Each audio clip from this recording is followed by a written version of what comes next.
오늘 우리가 말씀을 통해서 모든 신들의 신이라고 하는 주제로 함께 말씀을 나누도록 하겠습니다. 제가 꽤 오래전에 봤던 뮤지컬인데요. 요독수용소라고 하는 그런 뮤지컬이 생각이 납니다. 그 뮤지컬 마지막은 그 요독수용소는 이제 북한의 정치, 종교 이런 수용소가 되는데 이제 굉장히 참 고통을 받는 그런 장소입니다. 근데 그들이 이제 그 뮤지컬의 마지막에 그 내용이 뭐냐면 하나님은 어디 계십니까? 라고 하는 외침이었거든요. 하나님은 남쪽에만 계시고 이곳에는 안 계십니까? 라고 하는 그들의 고통을 돌아보지 않는 그 하나님은 어디 계십니까? 라고 하는 그 절규, 사실 저는 그 뮤지컬을 보면서 큰 충격이기도 했었거든요. 유대인들이 갖는 질문, 지금 다니엘 이 기록이 되고 있는 이 내용, 그 역사적 배경은 어떻습니까? 하나님은 어디 계십니까? 라고 그런 질문할 수밖에 없습니다. 예루살렘은 폐허가 되었고 이 다니엘이라고 하는 사람은 어렸을 때 이 바벨론이 그 나라를 침공을 했죠. 그래서 여호야김이라고 하는 왕은 정말 군인들에 의해서 처참하게 죽임을 당하게 됐습니다. 그리고 그의 아들 여호야긴 그를 포로로 잡아갈 때 다니엘도 함께 포로로 잡혀갔습니다. 지난 시간에 제가 조금 말을 복잡하게 했던 것 같아요. 여호야긴의 두 눈이 뽑힌 건 아니죠.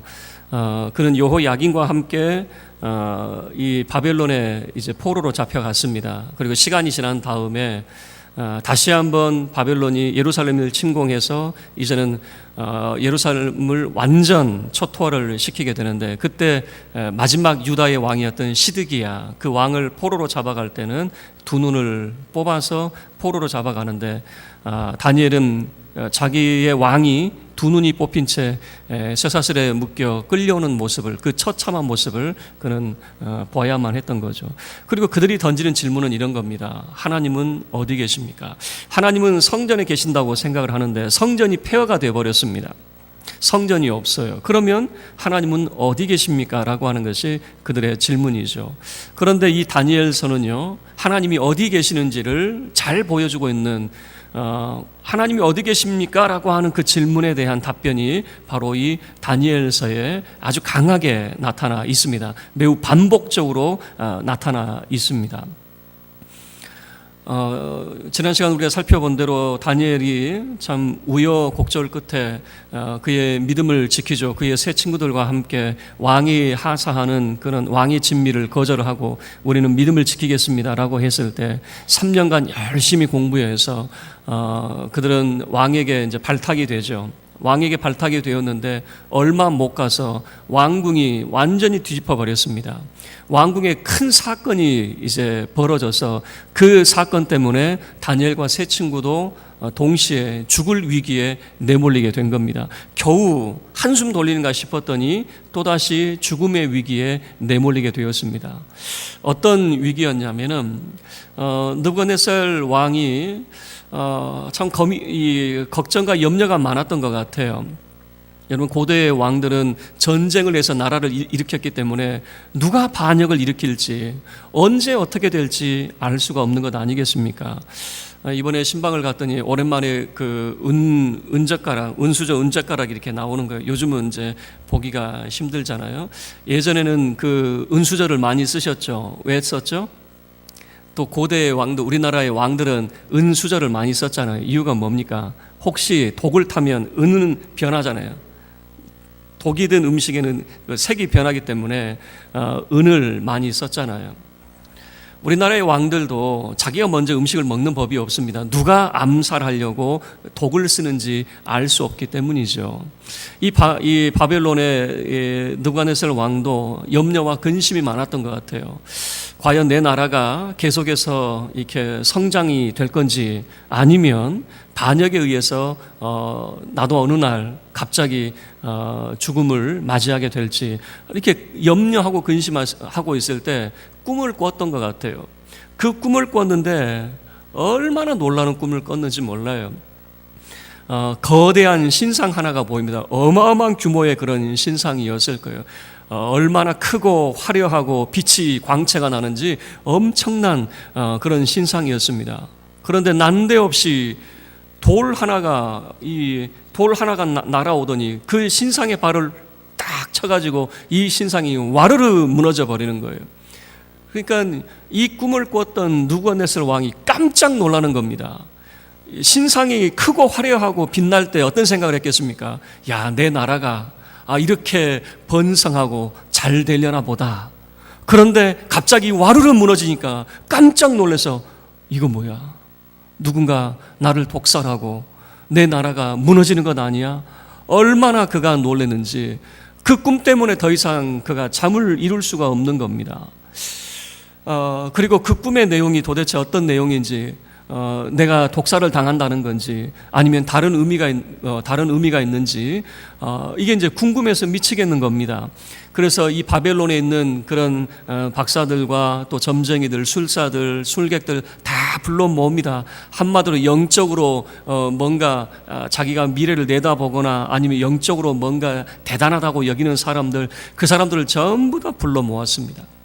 그 사람들을 불러 모아놓고 이제 이야기를 합니다. 그런데 느부갓네살 왕이 자기 꿈 이야기는 못했던 것 같아요. 왜 그러냐면 꿈 이야기 하면은 왕이 이게 얼마 못 간다는 거 아니야? 와장창 무너지는 걸 보니까 왕이 얼마 못 간다는 거네?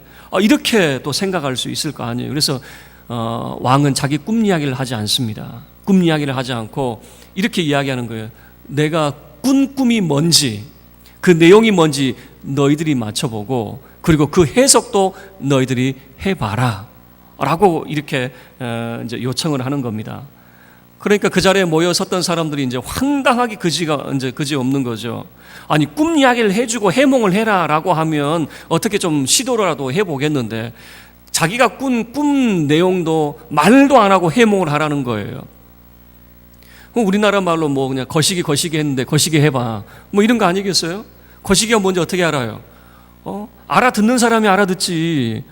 이게 뭔지 도대체 어떻게 합니까? 그래서 왕 앞에 섰던 사람들이 하도 황당해가지고, 아니, 왕이 꿈을 말해 주셔야, 내용을 말해 주셔야 우리가 말을 하지 않겠습니까? 그런데 여러분, 이 아다르고 어다르잖아요.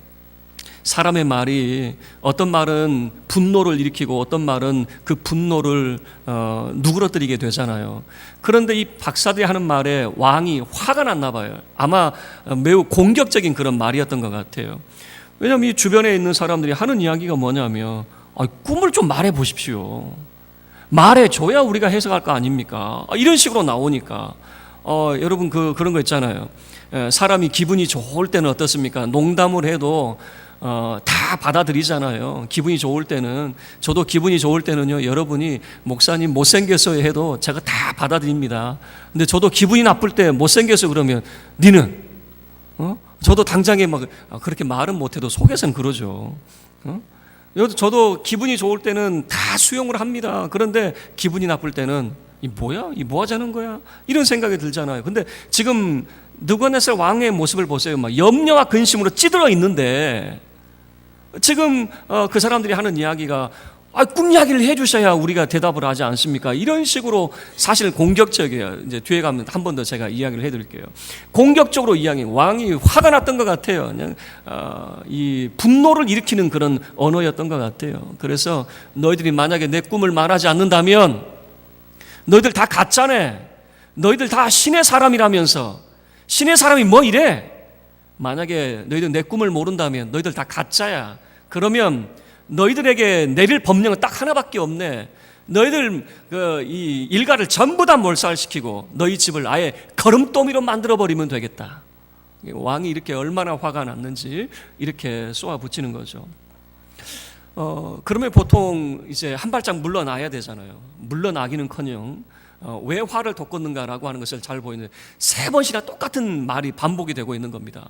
왕이 그렇게 화가 나가지고 말할 정도면 좀 꼴이 내려가지고 아이고 무슨 일입니까? 좀 화를 누그러뜨리시고 좀 말씀 좀 해보시죠. 이렇게 나와야 되는데 아니 왕이 말도 않고 말이야. 꿈의 내용도 말도 안 해주고 해몽을 하라니 그게 말이 됩니까? 이런 식으로 또 이야기를 하는 거예요. 그리고 세 번째 이제 이야기할 때는 뭐라고 말하는지 보세요. 세 번째 말할 때는 보세요. 자, 10절 말씀을 보면은 왕에게 아예 호통을 하고 있어요. 그 주변에 그 모여든 그 박사와 술객들이 한다는 이야기 보세요. 10절 보시면 갈대아인들이 왕 앞에 대답하여 이르되 세상에는 왕의 그 일을 보일 자가 한 사람도 없으므로 어떤 크고 권력 있는 왕이라도 이런 것으로 박수에게나 술객에게나 갈대아인들에게 물은 자가 없었나이다. 여러분 지금 이런 태도였다라고 하는 것을 잘 보여주거든요. 무슨 말이냐면 지금까지 어떤 왕도 우리에게 이런 무례한 요청을 한 왕이 한 사람도 없는데 왕은 너무 무례합니다. 뭐 이런 식으로 지금 몰아붙이고 있다라고 하는 거죠. 그러니까 이 느부갓네살 왕의 화를 계속해서 돋구고 있는, 그러니까 뭐라고 그럴까요? 숙이고 들어가는 것이 아니라 팽팽하게 지금 종교적으로 있는 그 사람들이 왕 앞에 대등한 위치에서 대들고 있는 그런 모습이겠죠. 아마 왕은 이런 생각을 했을지 몰라요. 나를 대항할 사람들은 아마 그런 사람들, 이 박사와 술객들, 바로 이 종교계에 있는 사람들, 이 사람들일 수 있다라고 아마 생각을 했을 거예요. 그래서 왕은 명령을 내립니다. 당장 이 모든 사람들을 다 죽여라 라고 하는 그런 명령을 내리게 되는 거예요. 그런데 그 명령 속에는 다니엘과 세 친구도 포함이 되어 있었습니다. 다니엘과 세 친구 어린 나이에 고생해서 이제 바벨론의 관리로 발탁이 되나 싶었는데 발탁이 되자마자 이런 거 있잖아요. 차라리 발탁이 안 됐다면 살 수 있는 가능성이 있어요. 발탁이 안 됐다면 살 수 있는 가능성이 있는데 발탁이 되었기 때문에 이제는 죽음에 처하게 되었다라고 하는 거죠. 왕궁이 어수선합니다. 이 왕의 그 군이 대장이었던 아리옥이라고 하는 사람이 이제 왕의 명령을 시행하기 위해서 군대를 동원하고 있는 그런 모습이었어요. 다니엘이 왕궁이 지금 시끌벅적하니까 그 군이 대장에게 물어봅니다. 이 왕궁이 예사롭지 않은데 이게 도대체 무슨 일이 있습니까? 그럴 때 군이 대장이 왕궁에서 벌어졌던 이야기를 이제 다니엘에게 해주게 되는 거죠. 그래서 다니엘도 깜짝 놀라는 거죠. 다니엘도 이제 죽음을 면하지 못하잖아요. 그래서 그 군이 대장에게 부탁을 합니다. 제가 왕을 한번 만날 수 있게 해주십시오.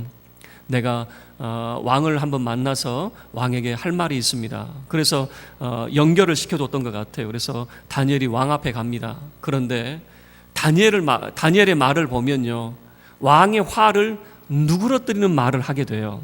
다니엘이 뭐라고 이야기하는가 보시면 16절 한번 보셔요. 16절, 여러분 이게 별 내용 아닌 것 같지만은 박사와 술객들이 했던 말과는 정반대의 말을 하고 있어요. 여러분 16절 보시면 다니엘이 들어가서 왕께 구하기를 시간을 주시면 왕에게 그 해석을 알려드리리라 하더라. 여러분 이게 별말 아닌 것 같지만 사실 왕이 원하는 대답이었을지 몰라요. 아니 지금 당장은 우리가 알 수 없지만 조금만 우리에게 말미를 주십시오. 그러면 우리가 알아와서 왕에게 우리가 답변을 해드리겠습니다. 이런 태도를 왕이 원했지, 그냥 왕 앞에서 바닥바닥 대들고 지금까지 우리에게 그렇게 요구한 왕은 한 사람도 없었습니다, 이런 식으로 대들기를 왕이 원했겠느냐 그 말이에요. 그러니까 그렇잖아도 염려되고 근심되고 막 놀래가지고 내가 어떻게 될까 막 걱정된 사람 앞에서 그렇게 바락바락 대드니까 왕도 화가 치밀었지만 조금만 시간을 주십시오. 내가 한번 알아보고 꼭 알려드리도록 하겠습니다. 왕이 이렇게 하니까 왕이 허락을 해요. 좋아, 시간을 주마. 그러나 그 시간은 아마 긴 시간은 아니었을 거예요. 그냥 하루나 이틀 정도의 그런 짧은 시간이었을 거예요. 긴 시간을 줄 수 없는 것은 왕이 이미 명령을 내렸기 때문이겠죠. 이 다니엘의 말을 통해서 참 많은 것을 생각하게 돼요. 우리의 언어 생활이 어떠해야 되는가라고 하는 것을 우리가 한 번쯤은 돌아봐야 될 것 같아요. 우리는 없는 말 하는 것은 아니겠죠. 여러분 박사들이 지금 왕 앞에서 없는 말 한 것은 아니에요. 그냥 있는 말을 했어요. 그런데 왕이 원하는 대답은 아니었어요. 그러니까 오히려 화를 돋구는 그런 말을 하게 되는 거죠. 항상 언어 생활을 보면요, 내가 뭐 없는 말 했냐? 그런데 그 말 때문에 화를 돋구고 사람을 그런 뭐라고 그럴까요? 싸우는 그런 언어가 될 수 있어요. 저와 여러분은 다니엘과 같은 사람이 될 수 있기를 원합니다. 다니엘과 같이 지혜롭고 다니엘과 같이 정말 이 분별력이 있는 언어 생활을 할 수 있기를 원합니다. 다니엘은 왕 앞에 가서 왕의 화를 누그러뜨렸어요. 시간을 얻게 되었단 말이에요. 여러분, 이 고대 사회에서 왕이 했던 말을 두 번 반복할 수는 없거든요. 어떻게 시간을 벌 수 있는가 봤더니 시간을 주시면 알려드리겠습니다. 처음부터 이렇게 나왔으면 왕이 그렇게까지 화를 내지는 않았을 거예요. 다니엘이 시간을 얻었습니다. 그런데 다니엘이라고 무슨 뾰족한 수가 있겠습니까? 당장에 친구들을 만나게 됩니다. 친구들을 만나서 기도 요청을 하는 겁니다. 지금 왕궁에서 벌어진 이런 일이 있어. 우리 모두 죽을 수밖에 없는 그런 상황이야. 왕의 꿈을 우리가 만약에 알아내지 못한다면 우리 이 바벨론이라고 하는 땅에서 우리 다 죽을 수밖에 없어. 우리 함께 기도해 보자. 하나님 앞에 기도해서 왕의 꿈이 무엇이었는지 하나님이 우리에게 알려달라고 우리 기도해 보자. 여러분, 그래서 다니엘과 세 친구가 함께 합심하여 기도하기 시작을 합니다. 합심하여 계속해서 여러분, 지금 그들의 목숨이 경각에 달렸는데 한 10분 기도하고 말았을까요? 1시간 기도하고 말았을까요? 아마도 계속해서 지속적으로 기도를 했을 거예요. 그런데 놀라운 일이 벌어집니다. 여러분, 성경은요 이렇게 표현하고 있어요. 이 2장의 본문 말씀을 보면 그때, 그리고 이에라고 하는 그런 표현이 반복이 되고 있는데 다 같은 단어이거든요. 그러니까 그때라고 하는 말로 사용해도 좋아요. 그들이 기도하던 그때에 하나님 앞에 왕의 꿈이 무엇이었는지를 우리에게 알려주십시오라고 기도하던 그때에 다니엘이 환상을 보게 됩니다. 환상을 보면서 왕의 꿈이 무엇이었는지를 보게 되는 거예요. 그 내용이 무엇이었는지를 확연히 보게 되는 거예요. 그리고 그 꿈의 내용을 통해서 다니엘은 고백을 하게 돼요. 그 꿈의 내용을 통해서 단순히 뭐라고 그럴까요? 한 왕에 국한된 이야기가 아니라 역사와 관련된 그런 이야기였던 거예요. 다니엘이 왕 앞에 이제 가도록 다시 군의대장을 만납니다. 내가 왕을 만나겠습니다. 그리고 왕 앞에 서서 다니엘이 이야기합니다. 왕이 꾸었던 꿈을 제가 말씀드리겠습니다. 이거는 제가 지혜가 많아서 왕에게 이 꿈을 가르쳐 드리는 것이 아니라 하늘의 하나님께서 왕에게 장차될 미래에 대해서 알려주시는 겁니다. 여러분, 이 내용은 뭐냐면 이런 겁니다. 역사의 주관자는 바로 하늘의 하나님 여호와 하나님이십니다라고 하는 것을 알려주고 있는 거예요. 여러분, 서두에 말씀드린 대로 하나님은 어디 계십니까? 라고 하는 그 질문에 대한 답변이 하늘의 하나님이라고 하는 표현 속에 나타나게 되거든요. 하나님이 예루살렘 성전이 폐허가 되고 무너지면서 하나님이 어디 계십니까? 하나님은 안 계신 것 아닙니까? 라고 그들은 질문을 가졌는데 그 하나님이 바로 역사의 주관자이시고 그 하나님이 세계의 역사를 운영하고 계신다라고 하는 것을 이 왕의 꿈을 통해서 보여주었던 거예요. 왕의 꿈이 뭐냐 물어봤을 때 왕이 큰 신상 하나를 봤죠. 어마어마한 그런 규모의 그런 빛난, 정말 위험이 있는 그런 두려운 그런 신상 하나를 봤죠. 그런데 그 신상의 머리는 금이었고, 그리고 그 가슴은 은이었고, 배와 넓적다리는 노시였고, 종아리는 철로 되어 있었고, 그리고 발은 철과 진흙으로 만들어져 있었죠. 왕이 깜짝 놀랐겠죠. 그래 맞다. 그런데 산에서부터 한 돌이 날아오더니 그 철과 진흙으로 섞여 있는 그 발을 그 돌이 꽝 쳐가지고 그 신상이 무너지더니 타작마당에 겨같이 한순간에 싹 사라져 버렸죠.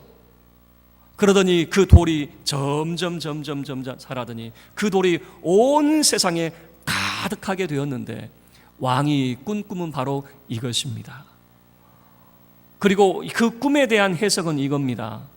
왕의 나라는 금의 나라입니다. 금의 나라, 머리에 그 금의 나라.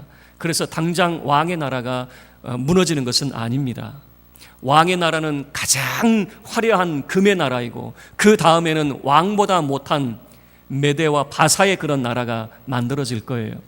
그 다음에는 알렉산더 왕이 만드는 그 노세 나라, 헬라라고 하는 나라가 만들어질 거예요. 그 다음에는 철의 나라, 온 세상을 철의 그런 강력함으로 부수는 그런 로마의 강력한 나라가 세워질 거예요. 그러나 뜨인 돌이 그 철과 진흙으로 섞여 있는 그곳을 쳐서 무너뜨리게 되는 거죠. 여러분, 그 뜨인 돌이 언제 발생이 되었는가라고 하면 로마 시대에 발생이 되게 되는 거죠. 바로 하나님의 아들 예수 그리스도가 이 땅에 임하시는 그 시기가 바로 로마 시대에 임하시게 될 거다라고 하는 것을 다니엘은 그 왕의 환상을, 그 꿈을 통해서 발견하게 되는 것이죠. 여러분, 놀라운 일입니다. 다니엘은 자기 개인의 문제 때문에 기도하기 시작을 했어요. 지극히 평범한 개인의 문제로. 그냥 하나님 앞에 위대한 어떤 하나님의 나라를 위해서, 아니면 하나님을 위해서 어떤 계획을 놓고 기도하기 시작했던 것이 아니에요. 지극히 자기 목숨 부지하기 위해서 기도하기 시작을 했어요. 그런데 놀라운 것은 뭐냐면 지극히 자기 개인적인 일로 기도하기 시작을 했는데 그 기도 속에서 하나님의 놀라운 비전을 바라보고 있더라, 그 말입니다. 하나님의 그 놀라운 비전은 지금은 바벨론이라고 하는 나라가 하나님의 나라를 뭉개버린 것 같지만 이 모든 것이 하나님의 계획 속에 담겨져 있는 것이고, 역사를 주관하신 하나님께서 나중에 그 뜨인 돌과 같이 하나님의 나라가 왕성하게 될 것이다, 하나님의 나라가 온 세상에 편만하게 될 것이다 라고 하는 것을 이 왕의 꿈의 환상을 통해서 바라보게 되었던 거죠. 다니엘은 이런 질문을 했겠죠. 하나님 어디 계십니까? 예루살렘이 폐허가 되고 그 나라가 무너지게 될 때 하나님 어디 계십니까? 라고 질문을 했겠죠. 그러나 그 꿈의 내용을 통해서 깨닫게 되었어요. 하나님은 역사의 주관자이시구나. 지금도 하나님은 역사의 주관자가 되어서 온 세상을 하나님께서 다스리시고 온 세상에 하나님이 주가 되시는구나 라고 하는 것을 깨닫게 되었겠죠. 이것을 다니엘의 말이 아닌 왕의 입술을 통해서 고백하게 만들게 되는 거예요. 자, 우리가 읽었던 본문 말씀 보셔요. 46절 이렇게 이야기하죠. 그 꿈의 내용을 듣고 왕은 아마, 누부갓네살 왕은 자기가 듣고 싶은 말이었을 거예요. 자기가 무너지는 것이 아니라 자기 세대가 아닌 한참 후의 이야기다라고 하는 말을 듣고, 오히려 자기 세대는 황금의 시대다라고 하는 말을 듣고 아마 기분이 좋아졌을 거예요. 염려와 모든 근심이 다니엘 말 때문에 다 사라졌을 거예요. 그래서 다니엘에게 했던 모습을 보세요. 46절에 이에 느부갓네살 왕이 엎드려 다니엘에게 절하고 명하여 예물과 향품을 그에게 주게 하니라. 그에게 큰 상을 내렸어요. 그리고 왕이 하는 말을 들어보세요. 47절 함께 읽겠습니다. 왕이 대답하여 다니엘에게 이르되 너희 하나님은 참으로 모든 신들의 신이시요 모든 왕의 주제시로다. 내가 능히 이 은밀한 것을 나타내었으니 내 하나님은 또 은밀한 것을 나타내시는 이시로다. 지금 왕의 입술을 통해서 내가 섬기는 다니엘의 너의 하나님이 신 중에 신이구나 라고 하는 것을 고백하게 되잖아요. 고대의 전쟁은 단순히 사람들의 전쟁이 아닙니다. 신들의 전쟁입니다. 전쟁에서 지게 되면 신이 패배하게 되는 거죠. 아마 유대인들은 이런 생각을 했겠죠. 우리 하나님은 어디 계신가? 우리 하나님이 이 바벨론의 신에게, 마르둑이라고 하는 바벨론의 신에게 패배하셨는가라고 하는 거죠. 여호와 하나님은 더 이상 어디 계시는가라고 하는 그런 질문이었겠죠. 그런데 그 왕의 꿈을 통해서 발견하게 되고 왕의 입술을 통해서 듣게 된다, 그 말입니다. 너의 신이야말로 신 중에 신이시구나. 여러분, 이것은 다니엘이 고백한 게 아니란 말이에요. 왕의 입술을 통해서 하나님 어디 계십니까? 라고 이야기했을 때 너의 신이야말로 신 중에 신이시다. 여러분, 우리는 늘 이런 질문을 던지죠. 하나님은 나와 함께 계실까? 아니죠. 하나님은 기도 많이 하는 사람, 봉사 많이 하는 사람, 뭔가 열정 있는 사람, 그런 사람들과 함께 하시지 나 같은 사람과는 과연 하나님이 함께 하실까? 아니면 우리의 삶의 모습을 뒤돌아보면서 이래도 안 되고 저래도 안 되고 이래도 힘들고 저래도 힘들고 하나님 어디 계십니까? 질문을 던지는 거죠. 그러나 다니엘의 모습을 보셔요. 그가 무슨 위대한 일을 계획하면서 기도하기 시작했습니까? 그냥 똑같은 질문을 가지고 있었을 거예요. 하나님 어디 계십니까? 라고 하는 그 질문을 가지고 있었을 거예요. 그러나 자기 개인을 위해서 기도하기 시작을 했지만 그 기도의 결과는 하나님이 어떤 분인지를 알게 되는 것이죠. 왕의 입술을 통해서 하나님이 신중의 신이시다라고 하는 것을 듣게 되는 것이죠. 그리고 결과적으로 전화위복이라고 하는 말이 있죠. 그 죽음의 위경이 또 한 번 기회가 되고 복이 되어졌습니다. 그래서 여러분 48절 말씀을 보시면 다니엘을 높여 귀한 선물을 많이 주며 그를 세워 바벨론 온 지방을 다스리게 했어요.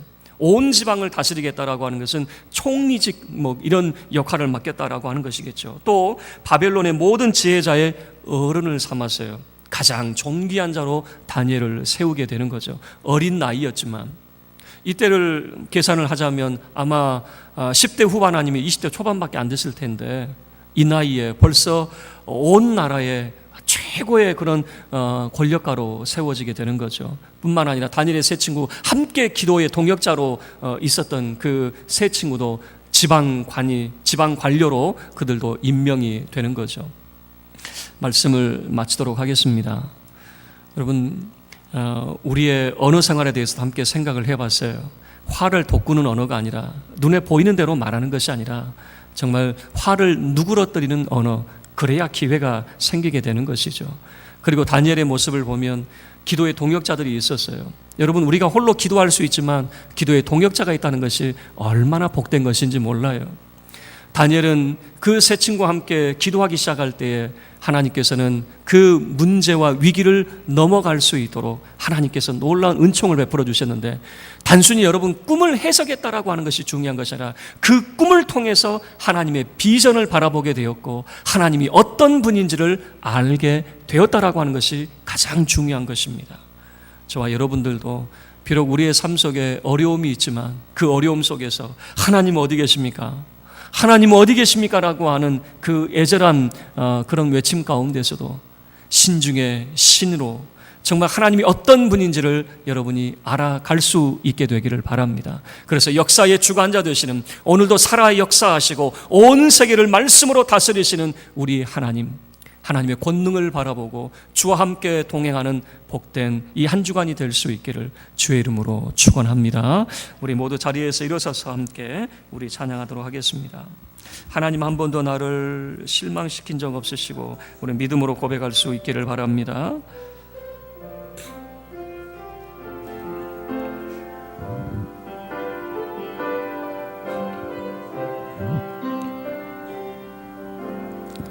하나님 한 번도 나를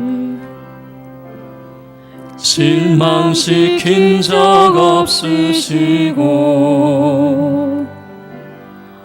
언제나 공평과 은혜로 나를 지키셨네.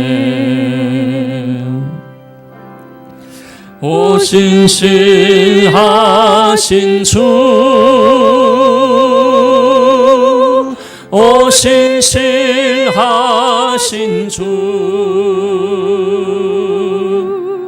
내 너를 떠나지도 않으리라, 내 너를 버리지도 않으리라. 약속하셨던 주님, 그 약속을 지키사 이후로도 영원토록 나를 지키시리라 확신하네.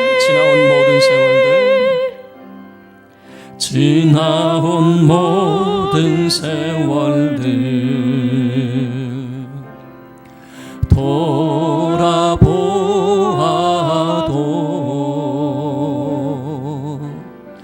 그 어느 것 하나 주의 손길 안 미친 것 전혀 없네. 오신실하신 주, 오신실하신 주, 내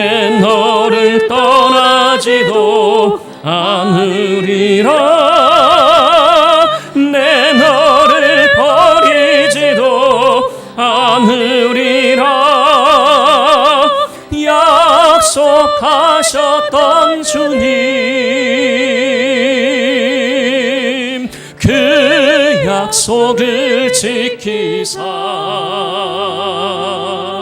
이후로도 영원토록 나를 지키시리라 확신하네. 아멘. 우리 교회 문을 나서기 전에 우리 함께 기도하고 헤어지기를 원합니다. 하나님은 어디 계십니까? 여러분, 우리는 그렇게 개인적으로 기도하기 시작하지만 그 하나님의 비전을 바라볼 수 있기를 바랍니다. 여러분, 하나님은 우리에게 신실하신 분이십니다. 우리 이 시간 정말 신의 신 되시는 하나님, 정말 역사의 주관자 되신 하나님, 그 하나님을 우리가 만나 뵙기를 우리 주여 간절히 한번 외치고 함께 기도하겠습니다. 주여.